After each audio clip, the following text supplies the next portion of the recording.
Yeah, just still, kind of day to day, waiting to hear. I don't know. I haven't seen them yet today, so I don't know if they'll practice tomorrow. But pretty much the same. As day to day. Is there like a kind of percentage on I those? wish I I, don't really I know. wish I knew that, guys. I really don't know. Both are getting treated every day, so I think as soon as they're comfortable, then we'll have an answer. With the momentum that you guys have kind of built over the past week, going up against two teams that you've already beaten once, and I imagine they probably have the same thing on their minds that you guys had going into the NKU game yesterday, wanting to get back and get that one back. How do you guys continue to build on that momentum that you built so far? Yeah, I think that's a great question, right? It's really pertains to your mindset. There's so much about life and sports as a mindset. So you got to have a really good mindset heading into two games on the road against two really good teams. Really all of these games this year in the conference on the road are very, very difficult, right? A lot of the home teams win those games. I think it's 66 or 67% in our league that the home teams are winning those games. So, you always play better at home. So the road teams got to play really well. There's going to be a lot of ups, a lot of downs. Both these teams we play are high octane, high offensive teams that can really go on spurts. So every possession in these games will matter. And you've got to be very disciplined, right? You've got to know the scouting report. You've got to carry it out. You've got to really stay together out there on the court when you're on the road. From the Detroit game to the IUPUI game to NKU yesterday, what do you think has been kind of the difference defensively on that side of the floor for you guys? Yeah, a couple of people have asked that, just fans. We've tried a few different things. Certainly, we've changed our ball screen coverage up a little bit. On certain guys, we're doing certain things. On other guys, we're guarding it different ways. Most of the college basketball outside of transition in the half court, you're guarding, really three or four things, right? You're guarding post ups, ball screens, off ball, screening actions.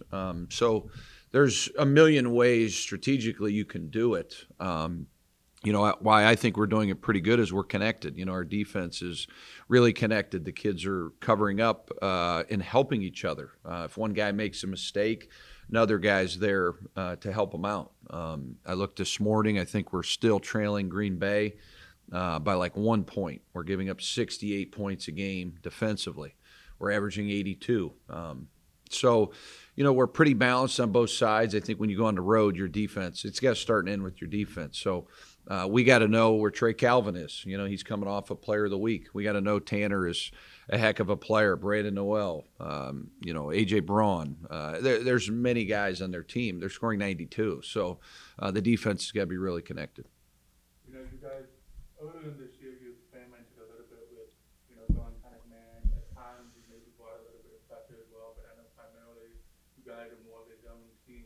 What do you think has been kind of the recipe for what you guys are doing defensively right now? Yeah, I would say switching it up. Sometimes we're in zone, sometimes we're in man. Not only you got to make the other guy coach, but I think also you got to make players think, right? You got to take them out of rhythm. The good players, when they get in rhythm, they're hard to beat. So, with guys like Stone at Detroit, last night, Marquez, right? Each team has a guy in this league that's very capable. So trying to take them out of the equation. Now this week there's multiple guys on the floor that can get going. So it presents a little different, matchup. But I think mixing our defenses, using those guys off the bench with length, Johnny, EJ, certainly I-Man, they're tremendous defenders. Those kids are big, long. They guard the ball. I think everything starts and ends with guarding the ball, and those three guys do a really good job of that. DJ Burns, I thought last night was very active. Big rebounds, rotations, crackdown blockouts. He was everywhere on the floor. You touched a little bit about this kind of yesterday, but what is the difference when it comes to February? When the calendar turns to February, you're on the cusp of March, and that kind of time of year. What's different about February now? Well, I think this, when you set out, on this journey together, basketball is really a lot like life. There's a lot of ups, there's a lot of downs. You have good days, bad days. I think it's really the people and the teams that can be the most consistent. I think it's about relationships. I think when you have good relationships with your players, they understand what we're trying to accomplish. There's good cohesion amongst our group. I think that leads to a lot of success. Forget the strategy, but if you're not linked together outside of this building, it's really, really hard to win late in the year because there's so many times in a game where you can get down and you can get emotional and things can go bad really, really quick. So I think what we try to do is just set out on a mission and understand what that mission is, and not one guy's going to accomplish it. It's we over me in our program. So continue to talk about those things, educate our guys. There's 9 games left, 5 weeks left. That's it. You do the math, about 2 practices a week. It's kind of scary to say the season's almost over. It really is. It goes by pretty quick, and that's the hard part about taking 1 year guys. The nice thing is you're old, you're experienced, but the sad part of it is you only have them for 1 year. And same thing happened last year. We had a ton of success. We had a really nice team. Kids liked each other, coaches, everybody was all in on it, and then they're gone. So just being present and enjoying it and putting we over me, I think, is the recipe. I think Wright State has gotten better since the last time we've seen them. What exactly happened there? Yeah, they're right in the thick of this thing. They're one of the older teams. Those kids have played in the NCAA tournament together. A few years back, they won an NCAA tournament game in Dayton. They've got a coach that has a ton of wins. They've got a ton of experience. They're only going to get better. They're one of the most experienced and well-coached teams in the league. So Trey Calvin's coming off a Player of the Week. So he just got that, and he can fill it up. He can flat out fill it up. But I think their whole deal is they're such great cutters. So when you try to guard them, it's really your off-ball defense, right? It has to be critical because they're one of the best cutting teams in our league. They've got low post threats, so you got to decide: are you going to go one-on-one? Are you going to trap? From the pass, from the weak side, off somebody. They present a lot of challenges for your defense. Do you think this is probably the best you've seen the whole conference overall? I looked today. Yeah, that's a good question. I looked today. We're 20th in the country out of 32 in Ken Palm. We have a couple teams in our league that are pretty low, or the league would be even better. I think this league would be a top 16, top 17 team in the country, overall. So our league is very, very strong. There's no doubt about it. In my 7 years, top to bottom, it's the best. So these last 9 games present a lot of challenges. You're looking at teams that are on winning streaks, teams that are peaking. We've got a lot of road games. Of the 9, we've got 5 on the road. We only got 4 more home games. So in order to do something special, you've got to be really good on the road. I know I mentioned this yesterday about the atmosphere here, but after I left you, I saw that this was the biggest Horizon League attendance here.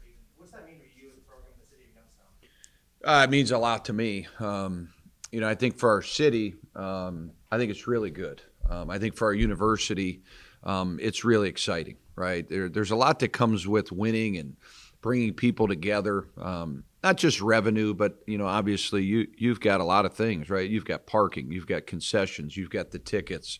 You make money, that's for sure.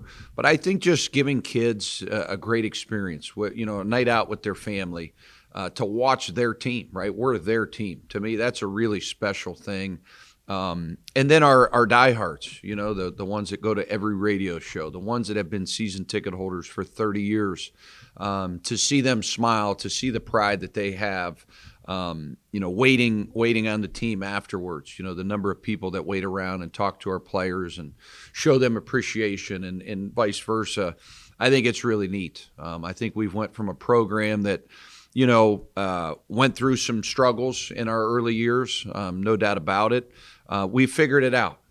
We worked through it. We've got great alignment. You know, I always say that. I think you have to be aligned with the people you're working with, right? Whether it's, you know, the vision you have for your schedule, your recruiting philosophies, the budgets you need, how you're going to market your program. There's so much that goes into winning that a lot of people don't realize. But you see it, you know, to get 6,000 fans in here, you know, when there was 2 playoff football games on a Sunday at 1:30 is a remarkable feat. And I think it's something, you know, now with 4 more home games, I think it's something we should work on every game to sell it out. I think we should try to sell out the last 4, and, you know, hopefully we have a tournament game in here. There's no guarantees, but, you know, go out this year with these seniors, right? We have so many seniors on this roster, Ross, that have played really good basketball. To sell this thing out the last 4 or 5 times would be incredible.